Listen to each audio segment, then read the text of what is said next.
রাজ্যের রাজনৈতিক পট পরিবর্তনের পর এক অবিশ্বাস্য ঘটনার সাক্ষী থাকল কলকাতা হাইকোর্ট।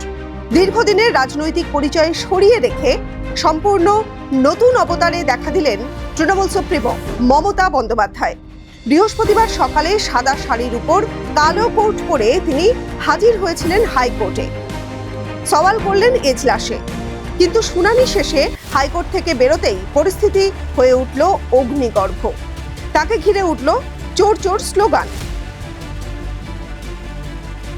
পুলিশ ও আইনজীবীদের ধাক্কাধাক্কিতে চরম উত্তেজনা তৈরি হয় আদালত চত্বরে।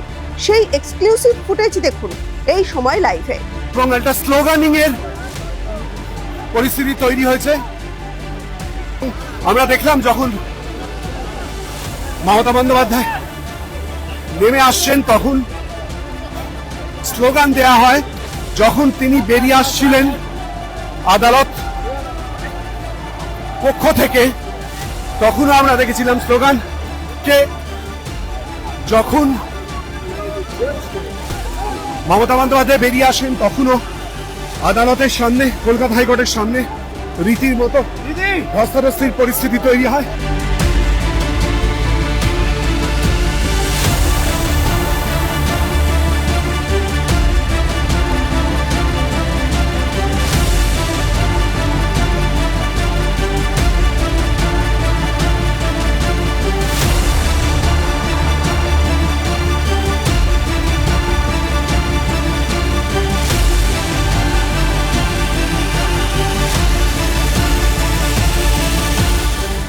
এই ঘটনাকে গুরুত্ব দিতে চান না মুখ্যমন্ত্রী শুভেন্দু অধিকারী।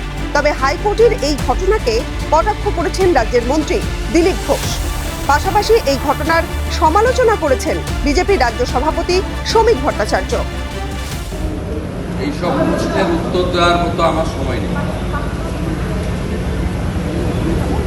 এইসব প্রশ্নের উত্তর দেওয়ার মতো সময় নেই, আর এগুলো নিয়ে আমি ভাবিও না। প্রাক্তন মুখ্যমন্ত্রী, মন্ত্রী, নেতা সবাইকে এখন কোর্টে প্যারেড করতে হবে।